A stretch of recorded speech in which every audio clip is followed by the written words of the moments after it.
গল্পটার নাম হচ্ছে আল মুতাকাল্লিমাতু বিল কোরআন, মানে যে নারী সবসময় শুধু কোরআন দিয়ে কথা বলে। গল্পের নাম কি? যে নারী শুধু কি দিয়ে কথা বলে?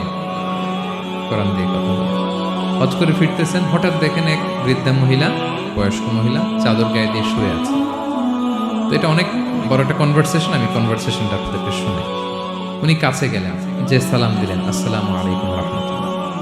সালামের উত্তরে বৃদ্ধা মহিলা স্বাভাবিকভাবে উত্তর না দিয়ে একটা কোরআনের আয়াত তেলাওয়াত করলেন। তিনি তেলাওয়াত করলেন, সালামুন কাওলাম মির রাব্বির রহিম, মানে দয়াময় প্রতিপালক আল্লাহর পক্ষ থেকে তোমার প্রতি সালাম। এটা একটা কোরআনের আয়াত, কিন্তু এটা দিয়ে উত্তর হয়ে যায় সালামের। কি বলেন? আচ্ছা, গেল। এবার আব্দুল্লাহ ইবনে মুবারক জিজ্ঞেস করলেন, মাযা তাসনাঈনা ফি হাযাল মাকান, এখানে কি করেন আপনি? কি করতেছেন একা একা? এই প্রশ্নের উত্তরও ভদ্রমহিলা একটা কোরআনের আয়াত তেলাওয়াত করে দিলেন। উনি তেলাওয়াত করলেন, ওয়ামাই ইউদ্লিল ফালা হাদিয়া লাহ, মানে আল্লাহ যার পথ ভুলায় দেয় তার পথ দেখানোর কেউ নাই। মানে বুঝাইতে চাইলেন আমি পথ হারাই ফেলছি।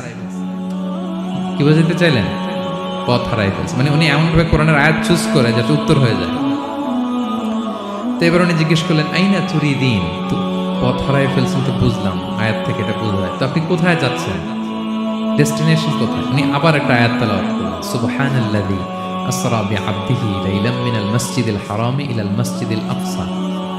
রাসূল সাল্লাল্লাহু আলাইহি ওয়াসাল্লাম মেরাজের আগে যে ইসরা হয়েছিল, মসজিদুল হারাম থেকে মসজিদুল আকসায় রাসূল সাল্লাল্লাহু আলাইহি ওয়াসাল্লাম আল্লাহ নিয়েছিলেন, এটা তেলাওয়াত করলেন। বুঝাতে চাইলেন আমি আপনার মতো হজে আসছিলাম মসজিদুল হারামে, আর যাচ্ছি মসজিদুল আকসা, মানে ফিলিস্তিন আমার বাড়ি। মসজিদুল আকসা কোন দেশে? ফিলিস্তিনে। আয়াত এমনভাবে উনি পিক করেন যাতে করে উত্তর হয়ে যায়। উনি বোঝাতে চাইলেন আমিও হজ করতে এসেছিলাম, যাচ্ছি কোথায়? ফিলিস্তিন, মসজিদুল আকসা যে দেশে আছে। তো উনিও বুঝে গেলেন যে তাহলে আপনি মসজিদুল আকসায় যাচ্ছেন। এবার জিজ্ঞেস করলেন, আনতুম মুনযু কাম ফি হাযাল মাকান, তো এখানে একা একা পড়ে আছেন কয়দিন? আবার কোরআনের আয়াত, সালাসা লায়ালিন সাবিয়া, টানা 3 দিন 3 রাত এখানে আছে। এটা কোরআনের আয়াত একটা। আবার জিজ্ঞেস করলেন উনি, মা আরা মাআকি তাআমান তাআকুলুন, তো একা যে পড়ে আছেন আবার 3 দিন, তো আপনি খাচ্ছেন কি? বেঁচে আছেন কিভাবে? ভদ্রমহিলা আবার একটা আয়াত তেলাওয়াত করলেন। তিনি পড়লেন, হুয়া ইউতঈমুনি ওয়া ইউসকিন, ইব্রাহিম আলাইহিস সালামের কথা, যে ওই আল্লাহ তাআলাই আমারে খাওয়ায়, আল্লাহই আমাকে পান করায়। আল্লাহ তাআলা ব্যবস্থা করেছেন আমার। এইবার উনি অবাক হচ্ছেন, আমি এত বড় মুহাদ্দিস আব্দুল্লাহ ইবনে মুবারক ইমাম বুখারীর উস্তাদ, আমি স্বাভাবিকভাবে কথা বলি আর যাই প্রশ্ন করি একটা আয়াত তেলাওয়াত করে দেয় আর ওটা দিয়ে উত্তর হয়ে যায়।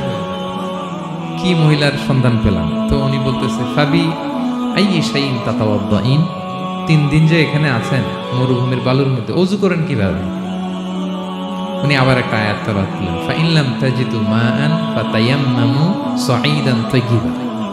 আল্লাহ আয়াতে বলেছেন যদি তোমরা পানি না পাও পবিত্র মাটি দিয়ে তায়াম্মুম করে নিও। তো বুঝাতে চাইলেন পানি নাই তো কি হয়েছে, বালু তো আছে, আমি তায়াম্মুম করে নামাজ পড়ি। আল্লাহু আকবার। এবার উনি বললেন, ইন্না মাইয়া তাআমান আলা তাকুলিন, আমার ব্যাগে তো কিছু খাবার আছে, আপনি কিছু খাবেন? আবার কোরআনের আয়াত, সুম্মা আতিম্মুস সিয়ামা ইলাল লাইল, আল্লাহ এক আয়াতে বলেছেন তোমরা রোজা ফজর থেকে শুরু করে সন্ধ্যা পর্যন্ত পূর্ণ করো। তো বুঝালেন আমি রোজা রাখছি। কি বুঝালেন? রোজা রেখেছি। এবার উনি একটু মাসালা খাটাইতে চাইলেন, ভাবলেন যে বুড়ি তুমি আমার সাথে শুধু কোরআন দিয়ে উত্তর দিচ্ছ, দাঁড়াও তোমাকে আমি আটকাইতেছি। উনি মাসালা খাটাইলেন যে ফাকুলতু লাহা লাইসা হাদা শাহরু রমাদান, তো রোজা রাখছেন মানে এটা তো রমজান মাস না, হজ করে ফিরতেছি আমরা জিলহজ মাসের শেষের দিক, কিসের রোজা? ওই মহিলা আবার একটা আয়াত তেলাওয়াত করলেন যে ওমান তাতাওয়া খায়রান ফা ইন্নাল্লাহা শাকিরুন আলিম, আমি রমজানের ফরজ রোজা তো রাখিনি, এখন আমি নফল রোজা রেখেছি। আয়াতের অর্থ হচ্ছে তোমরা নফল যা করো এগুলোর প্রতিদান আল্লাহ তোমাদের বুঝিয়ে দেবে। রমজান না ঠিক আছে জিলহজ, কিন্তু আমি কি রোজা রেখেছি? নফল রোজা। এইবার উনি ধরছেন মাসালা, এবার বলতেছে উবি হালান আল ইফতার ফি সফর, সফরে তো রোজা ভাঙা যায় আছে,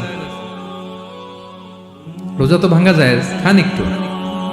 এবার উনি কোরআন থেকে আবার তেলাওয়াত করলেন, ওয়া আনতা সুমু খায়রুল লাকুম ইন কুনতুম তা'লামুন, আল্লাহ যে আয়াতে বলেছেন যে সফরে রোজা ভাঙা জায়েজ আছে, ওই আয়াতের শেষে আবার আল্লাহ বলেছেন যদি রাখো সওয়াব বেশি পাবো। কেউ অসুস্থ হলে রোজা ভাঙবে, সফরে রোজা ভাঙবে, এই আয়াতের শেষে হচ্ছে ওয়া আনতা সুমু খায়রুল লাকুম ইন কুনতুম তা'লামুন, তবে রোজা যদি রাখো এটা ভালো যদি তোমরা বুঝতে। এবার উনি আর যাবে কোথায়? দিশেহারা হয়ে এবার জিজ্ঞেসই করে ফেলছে, লিমাদা লা তুকাল্লিমিনি মিসলা মা উকাল্লিমুকি। আচ্ছা মা, এবার বলেন, আমি আপনার সাথে যেভাবে কথা বলি আপনি এভাবে কথা বলেন না কেন? কিছু জিজ্ঞেস করলে কোরআনের আয়াত বলেন কেন?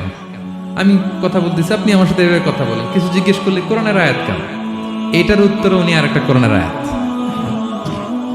উনি পড়লেন, মা ইয়ালফিযু মিন কাওলিন ইল্লা লাদাইহি রাকীবুন আতীদ। আল্লাহ বলেছেন, তোমরা মুখ দিয়ে যাই বের করো, এটা লিখে রাখার জন্য দুই কাঁধে রাকীব আতীদ আছে, তুলে রাখে।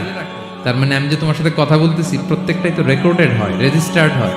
তো এমন কিছু বলি যেটাতে সওয়াব হয়, যেটাতে ভুল না হয়। আল্লাহু আকবার, সুবহানাল্লাহ। কি নারী ছিল, কেমন নারী তিনি ছিলেন? কি পুরো ঘটনাটা শুনবেন? হ্যাঁ, শেষ করব ঘটনাটা। আচ্ছা, তো উনি অবাক হলেন, কি মহিলা, এরকম মহিয়সী গরিয়সী নারীও পৃথিবীতে আছে? তো উনি বললেন, ঠিক আছে মা, আপনি যেহেতু পথ হারাই ফেলছেন, আমার উটটাকে আমি নিয়ে আসি। ফাহাল্লাকা আন আহমিলুকি আলা নাফাতি হাযিহি ফাতুদরিকিল কাফেলা। আমার উটটা নিয়ে আসি, উটে বসেন, আমি আপনাকে এগিয়ে দিয়ে কাফেলাতে যুক্ত করে দিই। আপনি কি রাজি আমার উটে বসবেন? আবার কোরআনের আয়াত, ওমা তাফআলু মিন খাইরিন ফাইনাল্লাহা বিহি আলিম। তোমরা যত ভালো কাজ করো আল্লাহ সেটা জানেন, মানে তোমার এই ভালো কাজ আল্লাহ জানেন, আল্লাহ এর প্রতিদান দিবেন। ক্বালা ফাআনাখতু নাকাতি, আমি উট বসালাম এবং বললাম ওঠেন। উনি যখন উঠতেছে আমি এভাবে তাকায় আছি। তা আমি যে তাকায় আছি, উনি একটা আয়াত তেলাওয়াত করলেন যে কুল্লিল মুমিনিনা ইয়াগুদ্দু মিন আবসারিহিম। এর অর্থ হচ্ছে, নবী হে, মুমিনদেরকে বলুন তারা যেন পরনারী দেখে তাকায় না থাকে, চোখ যেন নিচে রাখে, তারা যেন চক্ষু অবনমিত করে। মানে বুঝাতে চাইলেন যে আমি তো বেগানা নারী, পরনারী, তা আমি উঠে উঠতেছি, আপনি তাকায়। সে হয়তো তাকায় আছে যে বৃদ্ধা মহিলা উঠতে যদি কষ্ট হয় পড়ে যায়। তো উনি যখন দেখতেছেন তাকায় আছে, উনি বলতেছে কুল্লিল মুমিনিনা ইয়াগুদ্দু মিন আবসারিহিম। নবী হে, বলুন বিশ্বাসীদের তারা যেন চোখ নিচের দিকে করে রাখে। তো উনি লজ্জা পেয়ে গেলেন। ফাগাদাততু বাসারি, আমি লজ্জায় চোখ নামালাম। এরপর আমি বললাম, ইরকাবি ওয়াকাদ আকালতু নাকাতি, ওঠেন। আমি আবার ওটের রশি ধরে টানতে আরম্ভ করলেন। ভদ্রমহিলা উঠেই আবার কোরআনের আয়াত বললেন, যেটা আমরা গাড়িতে বা কোনো বাহনে উঠলে পড়ি। তিনি পড়তে আরম্ভ করলেন, সুবহানাল্লাযী সাখখারা লানা হাযা ওয়া মা কুন্না লাহু মুকরিনিন ওয়া ইন্না ইলা রাব্বিনা লামুনকালিবুন। প্রশংসা সে আল্লাহর, যে আল্লাহ এই বাহনকে আমাদের জন্য বশীভূত করে দিয়েছেন। তিনি বশীভূত না করলে আমরা তো এটাকে বশীভূত করতে পারতাম না। আপনারা যখন গাড়ি স্টার্ট দিবেন এই দোয়াটা পড়েন তো আপনারা? গাড়ি স্টার্ট দিলে, বিমানে উঠলে, ঘোড়ায় উঠলে, যে কোনো বাহনে উঠলে এটা পড়তে হয়, কোরআনের আয়াত।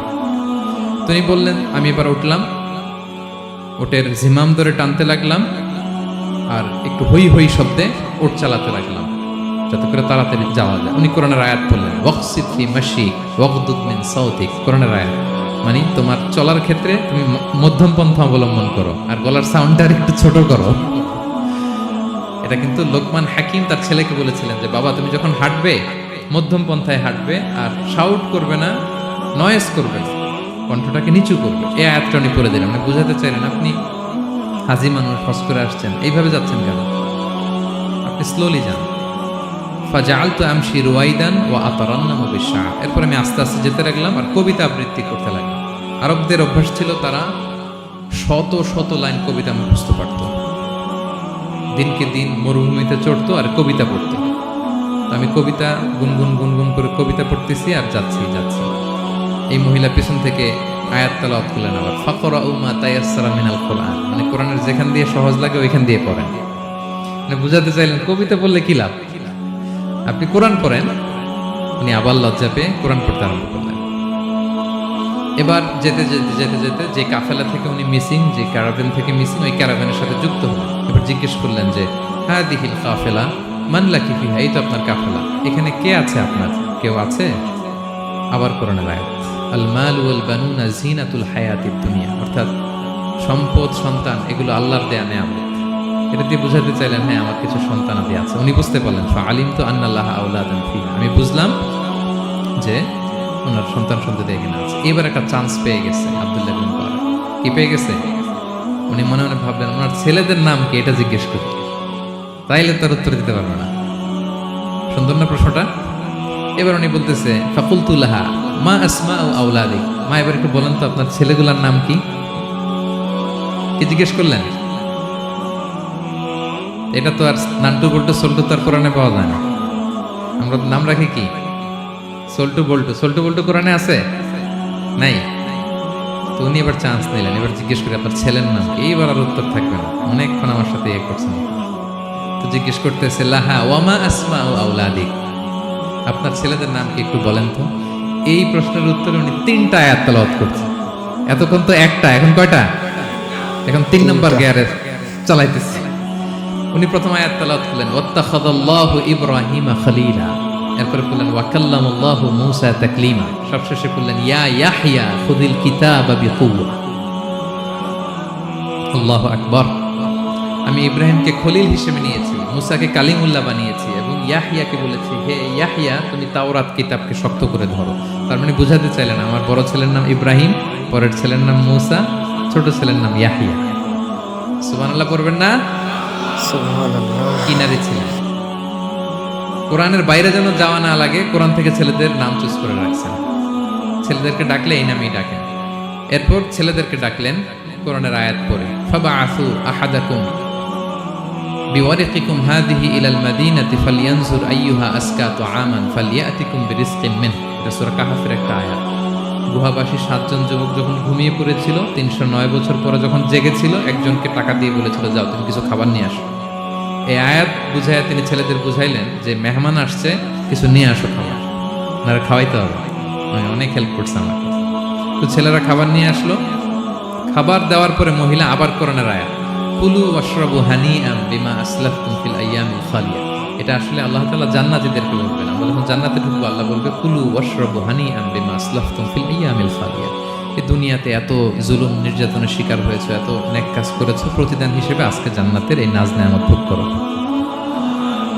বৃদ্ধ মহিলা এই আয়াতটা বলেন, তার মানে মরুভূমিতে অনেক কষ্ট করেছেন আপনি আমার জন্য, এখন আপনি আমার পক্ষ থেকে এই হসপিটালিটি রিসেপশন, এই আপ্যায়ন গ্রহণ করুন। এবার উনি বলতে আরম্ভ করলেন, ছেলেদেরকে বললেন কুলতু আল আনা তুআমাকুম আলাইয়া হারাম। এই ছেলেরা, এই খাবার আমার জন্য হারাম। হাত্তা তুখবিরুনি বিআমরিহা, যতক্ষণ না এই মহিলাকে, এর হিস্ট্রি যতক্ষণ না আমার না বলো। আগে বলে ভদ্র মহিলা কে, কি তার ঘটনা। যতই দেখছি অবাক হচ্ছি, যতই শুনছি অবাক হচ্ছি, কে সে? যাই বলি শুধু কোরআন দিয়ে বলে, ঘটনাটা কি? এবার ছেলেরা বলল ফাকুলু হাদিহি উম্মুনা, ইনি আমাদের মা। লাহা আরবাউনা সানা, ওনার বয়স 40 বছর। লাম তাতাকাল্লাম ইল্লা বিল কুরআন, জীবনে কোনোদিন কোরআন ছাড়া মুখ দিয়ে অন্য কোনো কথা বলেনি। মাখাফাতা আন তাযিল্লা ফায়াসখাতা আলাইহা রহমান, এই ভয়ে যে কোন কথায় আল্লাহ আবার নারাজ হয়ে যায়, আমার কোন কথায় আবার কোন ভুল হয়ে যায়, আমার কোন কথায় আবার রহমান আমার উপর নারাজ হয়ে যায়। এজন্য আমরা আমাদের জন্মের পরে জীবনে আমার মাকে কোরআন ছাড়া কোনো কথা বলতে শুনিনি। অবাক হলেন আব্দুল্লাহ ইবনে মুবারক, ইমাম বুখারীর উস্তাদ। উনি খাবার হাতে নিয়ে এবার বললেন যে উনি তো অনেক আয়াত বললো, এবার আমি একটা আয়াত বলি। খাবারটা নিয়ে উনি পড়তে আরম্ভ করলেন। ফাকুলতু, উনি বললেন, আমি বললাম যালিকা ফাদলুল্লাহি ইউতিহি মান ইয়াশা, এটা আল্লাহর বিশেষ অনুগ্রহ, ফজল। এটা আল্লাহ সবাইরে দেয়, যাকে চায় তাকে দেয়। সুবহানাল্লাহ পড়ে। এটা আল্লাহর বিশেষ অনুগ্রহ, তিনি সবাইকে দান করেন না, যাকে চান তাকে দেন। তোমাদের মা অনেক মহিয়সী গরিয়সী একজন মাতা তোমরা পেয়েছ।